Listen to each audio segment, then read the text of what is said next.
Welcome to a new year on the podcast. It's 2022, and I am fired up to be hanging out with you again this year. It's going to be a fantastic year, our first episode of 2022, and I'm excited. I hope you are as well. It's crazy. We're already, this thing is being released, I think, on the 5th, so we're already 5 days into a new year, if you think about it.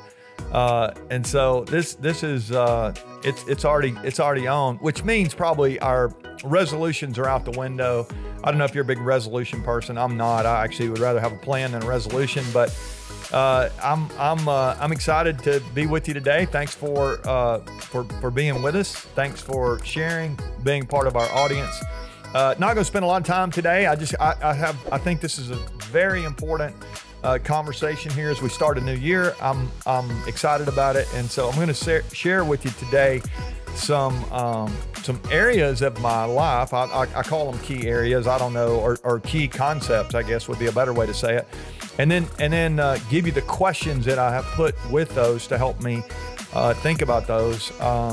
What made me kind of target this way?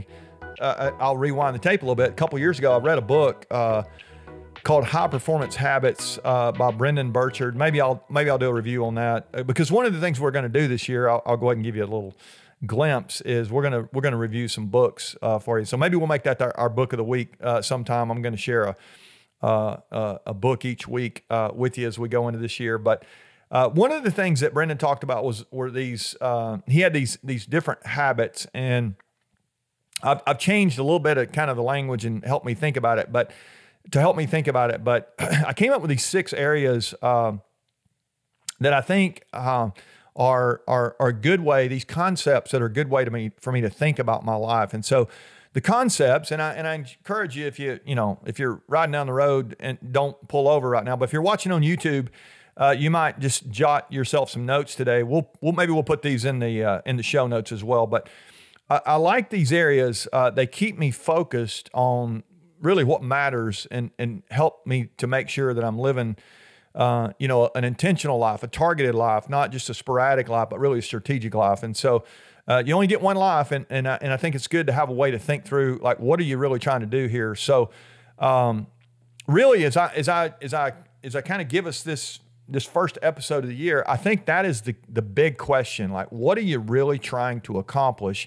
And I think these questions, or these areas, for me, help me think about it. Now, you get to decide, like, what is your mission for the year? What is your vision for the year? If you want to think about it that way, like, what are you really trying to do? What kind of life do you want to have? And for me, I think these questions really help me stay on target. So let me give them to you. Let me give you the areas first. Actually, again, we'll write these down, but or put these in the notes for you. But these areas are clarity. It's just like, am I clear on what I'm trying to accomplish? That's a good way to maybe say that. Energy is the next one. Do I have the energy I need to live the life I want? One of the words that Brendon used in the book was necessity, and I'll talk about that in a second. I built a question around that because I think that's a good way for me to think about it. I've never heard that word used the way he used it before, but I'll explain that in just a second. Then productivity, I think, is important. I want to make sure that I'm getting some stuff done, and you do too. Influence matters. And the impact that we have on other people. And then ultimately the courage that we need to live a life that is powerful and impactful, and not one of fear. I think so many of us are held back by fear, and that's not a good thing. So let me give you the questions that I ask in each of these areas. And what I want to encourage you to do is to write these areas down. They might be the areas that you even need to live by or to think through to help you, the concepts that help you stay on track with what it is you're trying to accomplish. But maybe they'll cause you to think of some other ways to frame up your life. I think either way, we want to make sure as we go into a new year, we have a way to think about, like, what are we trying to do, and why is it going to matter? So let me give you my question. So I took the word clarity, and I just asked myself the question, and I ask myself this question all the time. Like, why am I, actually, when I say question, I'm going to go ahead and confess this is a little loaded, because I have 2 or 3 questions on some of these, or it'll feel like I do, but that's what commas are for. So let me kind of go through this. So clarity, I ask myself, why am I here? what am I trying to accomplish? And why does it matter? I think those are really important questions. Like, why am I here? First of all, like, God didn't have to create me. He didn't have to give me life. And so I think if we understand that we're not here by accident, your life really is not an accident. You were created. I'm a Bible reader. I believe the Bible when it says that we were created in the image of God, and we're not God. God is God. What's the old, there is a God and you're not him. And that is so true. But when we think about the fact that God created us, there's a reason why you're here. And so you get one chance to live this life. And I think if you have that kind of clarity, that's very helpful. The second part of that, after the comma, was what am I trying to accomplish? And ultimately, I think if I've been created by God, then I really would like to live a life that is honoring to him personally. And so you get to choose what kind of life you want to live or what you're trying to accomplish. There'll be all kind of things that fall under that. And then the last part of that was, why does it matter? So if I'm not careful, I'll start trying to accomplish stuff for me rather than trying to steward my life in such a way that it brings honor to him. And so I need to make sure that what I'm doing matters. There are things that I can do. I'll give you an example. So in the Bible, it talks about love, and this is, you've probably heard this if you've gone to a wedding. There's a passage in a letter that the Apostle Paul wrote. It's the first letter he wrote to the Corinthian church. You probably heard of Corinth before. And anyway, if you've read 1 Corinthians, or if you've been to a wedding and you go to chapter 13, there's this passage about love. It talks about love is patient and it's kind and all this kind of stuff. And basically what it says is, I'll just summarize. It says, if we live our lives, but we don't have love, we can do all the stuff, helpful projects, accomplish stuff, check the box. But if it's not out of a heart of love, it's just noise to God, it says. And so it's like beating on cymbals. It says if you have a little kid, we got a grandson, his dad's a drummer. And so he's starting to learn to beat on the table and all this kind of stuff. Well, I'm telling you, that's great if there's music involved. But if you just take a drumstick and just beating on cymbals, there's not a lot of music there. That's noise. And so if we don't have the clarity to understand why what we do matters, we can find ourselves just doing stuff. And what's the old, we confuse activity with accomplishment. We think we're really accomplishing something. Well, we're really not. And so, do you have clarity? Do you have that kind of clarity? And is clarity important to you? I hope it is. It might not be your word, but if it is, Brendon talked about clarity in the book. I think it's important to put some questions with that and say, okay, how do I stay clear? And for me, why am I here? What am I trying to accomplish? And why does it matter? Those are very helpful. So hopefully they will be for you as well. I encourage you to think through maybe those questions if you never really have. Here's another one. The second one is energy. And the people around my life that if you talk to them, they'll tell you I'm a pretty high energy guy. I have been my whole life. I don't lack for energy when it comes to the people around my life and all that kind of stuff. But I think it's important for me to focus on being intentional when it comes to growing my energy. And so I've got some questions here, and it kind of alludes back to some of the things I talked about last week as I reviewed the year. If you missed that episode, I encourage you to go back and listen to some of those areas we talked about reviewing for 2021. But as I think about energy, I'm asking myself, am I spiritually, mentally, physically, and emotionally fit to lead? Am I spiritually, mentally, physically, and emotionally fit to lead? Now, spiritually, that kind of goes back to what I talked about with clarity for me. Again, I don't know where you are in the way you think about your spiritual life, but a couple of weeks ago I mentioned one of the mentors in my life is Dan Webster, who I've had a chance to do some writing with, and Dan's a little further ahead in life than I am, a little older than I am, which not many people are older than I am at this point. So Dan, you're getting up there, buddy. I love you, man. But I love that he always asks me this question, or he's asked me this question in the past. He says, or not just, it's not a question. He just told me, here's what he said: don't be writing checks with your mouth that your soul can't cash. And Man, that's just such a clarifying way to think about soul care and your soul health. I know so many people, they don't give any thought to their soul. They give thought to their work and thought to their family and thought to their money and thought to their business, but they're not really taking care of their soul. And then all of a sudden, they don't really have a lot to give. And I'll use the word spiritually here. They might not even be thinking about it that way. And so is your soul healthy, happy, full of joy? Do you feel like you're living your life in such a way that matters? And so that spiritual side is important to me. Do I have the energy mentally? I think sometimes we can, if we're not taking care of ourselves, maybe even physically, we don't take care of ourselves. I'll get to that in a second. But if we don't take care of ourselves physically, then it can be a drain mentally. But there's some things we can do to grow ourselves mentally and to increase our mental energy. Read books. You're listening to a podcast. You hang out with mentors. You got people that stimulate you when you have conversations with them.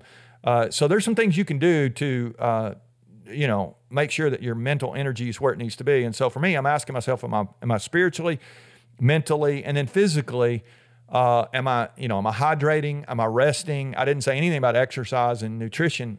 Those would be next on the list, but sometimes we forget, just drink water and go to sleep, take a nap. There's some things you can do physically to make sure that your energy is where it needs to be and you've got plenty to give. And then emotionally is the last one. My spiritually, mentally, physically, and emotionally fit to lead is my question. It's a 4-part question there. But emotionally, as a leader, if you are a leader, and all of us, you lead someone or you influence someone. And here's what I found: the people around my life need me. If I'm leading them, they need me to be strong enough for me and also have enough strength that I can let them borrow some. Don't you have people around your life that need to borrow some of your strength? And so when it comes to your energy, you can use the word energy instead of strength. When it comes to your energy, do you have enough spiritually, mentally, physically, and emotionally to not just have the life that you want, but to be able to bless and help the people around you when they need it? And so that's another great just kind of list there that helps me stay focused. If I'm really clear on what I'm trying to accomplish, and I need the energy to get there. And then the third concept, this word that Brendon used in his book was the word necessity. And basically, the way I think about it is why is it necessary for me to be here? And so the way he talked about it was, when you go out and you work, you represent some people. So for you, you have some people that are depending on you probably.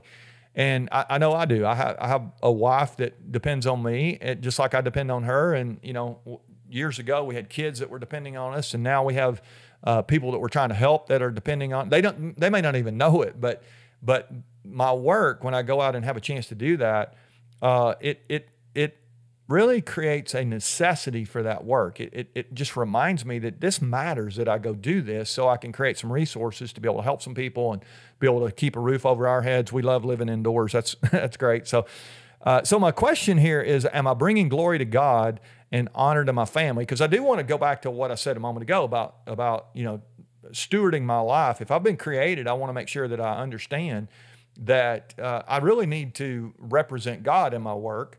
But also honor to my family. I want to honor them in the way I work. I want to make sure that I'm providing for them. I'm creating a path for them to have opportunity. I'm not providing everything, when it comes to work. Like, they need to work as well, but I need to live my life in such a way that they all have opportunities to become their best self. I mean, they're the people closest to me, so I want to think about necessity that way. So when you think about the people closest to you, you don't want to enable people, but you do want to live your life in such a way that, like, the people around you can depend on you. And I like that mindset. So that question, am I bringing glory to God and honor to my family? That's a question that drives me when I think about it. Here's another one. The word is productivity.